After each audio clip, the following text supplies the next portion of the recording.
ပါရှင်ရွှေပြည်စိုးမှာကျေးဇူးပါတယ်ကျမတို့ဒီနေ့မြန်မာလက်ဖက်ကိုတစ်ခုဝင်ဖို့အတွက်ပေါ့နော်လက်ဖက်ပွဲကျင်းပါအဲ့ဒီနေရာလေးကိုစိမ့်နှန်းစုပြေက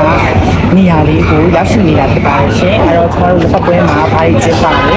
မြန်မာကလေးနဲ့ပတ်သက်တဲ့ဟာတွေဘာတွေများဒီချာချာတွေလုပ်ထားလဲဆိုတာကိုကျမရွှေပြည်စိုးရဲ့ကျမတို့ရဲ့ကမ္ဘာကြီးကိုတတ်ကျမရဲ့ရှင်ပလောင်လေးနဲ့ပလောင်မလေးတွေပေါ့နော်ဒါတောက်ဖို့ပြင်နေကြတာပါပြီးရင်စိတ်နဲ့စုပြည့်တဲ့ကျမတို့ဖတ်ကြည့်ကြမယ်ပေါ့နော်အပွဲတော်မှာဘာတွေပြင်ဆင်ထားလဲပေါ့နော်အဲ့ဒီမှာကျမတို့အဦးဆုံးတွေ့ရမှာကတော့စီတော်ကြီးလက်ဖက်ပါနော်စီတော်ကြီးလက်ဖက်ပါနော်စီတော်ကြီးလက်ဖက်ရဲ့ခင်းရင်တက်တာမှုပါပေါ့နော်ပြီးလို့ရှိရင်ဒါပွဲတော်ထဲမှာတွေ့ရတဲ့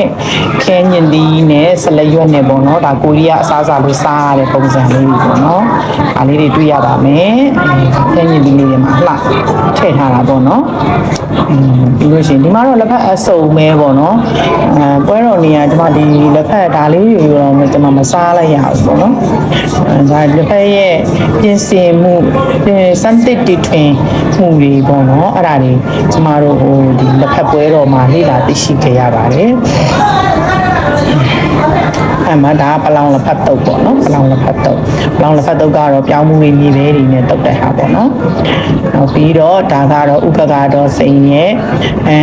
ဟောပေါ့နော်ဒီဖြော်ရည်ပေါ့နော်ဒီဆူရှီအော်ဒါကဟုတ်တယ်ဒါတေဦးဆုံးဒါဖြော်ရည်မဟုတ်ဘူးဒါတီးဆူရှီအရင်စားကြည့်နေရပါတော့အဲ့ဒီမှာတော့ပစုံလေးတွေပါတော့ပါတယ်ပေါ့နော်ဒီဆူရှီကကိုရီးယားအစားအစာလိုပုံစံလုပ်ထားတာပေါ့နော်လက်ဖက်ပဲလေinnovation လုပ်ထားတာပြီးရင်ဒါကruby tea ကတော့သူကခဲညင်တီးရဲ့ strawberry ရဲ့တခြားရဲ့လက်ဖက်ရဲ့ဖြော်ထားတာတော်လေးတောက်လို့ကောင်းပါတယ်အဲ့ဒီဟာတော့လေအကြိုက်ဆုံးပဲအဲ့ဒီမှာပြီးလို့ရှိရင်ဒါကကြတော့သူကလက်ဖက်နဲ့ဒါကြတော့နောက်ဖြော်ရည်တစ်မျိုးပေါ့နော်နောက်ဖြော်ရည်တစ်မျိုးလက်ဖက်နဲ့လုပ်တာအဲ့ဒါကတော့ဘယ်လိုမြင်လိုက်ရအောင်ပေါ့နော်ဒါကတော့ပုံပြီးလက်မှတ်ပြီးအစီအစဉ်ပြီးရင်ခရာကမာလာလက်ဖက်ပေါ့နော်သူကမုံလေးတွေနဲ့မာလာလက်ဖက်နဲ့ပေါ့နော်ဟိုထည့်ပေးထားတာပေါ့နော်မာလာလက်ဖက်ပြီးရင်ဒီဟာကတော့ healthy လက်ဖက်လို့ခေါ်ပါတယ်အသီးနှံနေနဲ့လက်ဖက်နဲ့ပေါ့နော်ပြောင်းမှုတွေခါကျဲဦးတွေပြီးရင်ကြာဆွဲတွေပေါ့နော်အဲ့လိုထည့်ထားတာဒါကကြတော့လက်ဖက်သမင်းလုံးခေါ်တာပေါ့နော်လက်ဖက်ကိုသမင်းလုံးလေးနဲ့လုပ်ထားတဲ့ပုံစံလေးတွေပေါ့နော်သူလည်းပြောရင်ကိုရီးယားစတိုင်လိုမျိုးလေးပဲပေါ့နော်အဲ့ဒါလေးကိုသူကတော့လက်ဖက် frying rice ball ကိုလည်းပေါ်ပါတယ်သူအဲ့ဒါလေးလည်းတမျိုးစားလို့ကောင်းပါတယ်ကျမတို့အဲ့ဒီမှာဒါပြီးလို့ရှိရင်တော့ကျမတို့စီးဟိုပေါ့နော်လက်ဖက်စီးပွဲတော်ပေါ့နော်လက်ဖက်စီးပွဲတော်နာမည်ကြီးလက်ဖက်မျိုးစားပေါင်းများစွာခင်းကျင်းတက်တာထားတဲ့လက်ဖက်စီးရောင်းပွဲတော်ကိုကျမတို့သွားပါမယ်အဲဒီမှာပလောင်လေးနဲ့ပလောင်မလေးတွေကာနေကြတယ်ပါပြီးဒါကတော့မီဒီယာလက်ဖက်6ပါမီဒီယာလက်ဖက်6ကဒီလေးကိုကြည့်နေတာပါရှင်ပြီးလို့ရှိရင်မတို့ဆိုတဲ့ဒါကတော့တုံးကြီးကြီးလက်ဖက်ပါ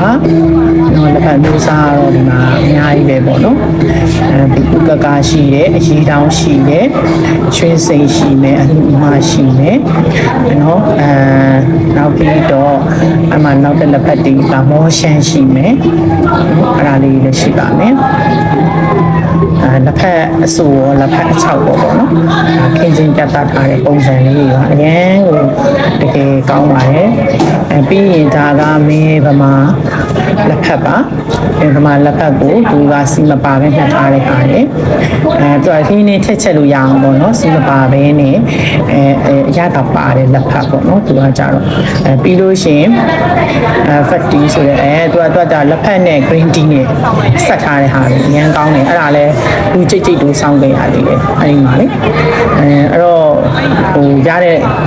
ဖြော်ရည်လေးပဲတောက်ခဲ့လိုက်တယ်ပေါ့နော်အဲ့ဒီကနောက်တစ်ခုကပြီးလို့ရှိရင်ကျမတို့ ဒါကတော့ဒီ UNESCO လူမှုအတွက်လက်ဖက်ပွဲတော်ကိုတွားရောက်ခဲ့တဲ့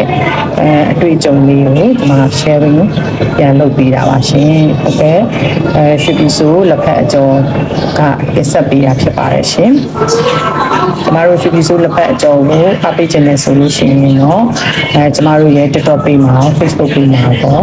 အားပေးလို့ရပါတယ်ရှင်အဲတော့ကျမကရင်တိုင်းသားဝတ်စုံလေးနဲ့ရိုက်တာဒါပလောင်လေးနဲ့ရိုက်ထားတာပါဒါကတော့ကျမဘယ်တစ်ပတ်ပွဲတော့ရောက်ရှိခဲ့တဲ့အမတရားပုံလေးပေါ့ရှင်ကျေးဇူးတင်ပါတယ်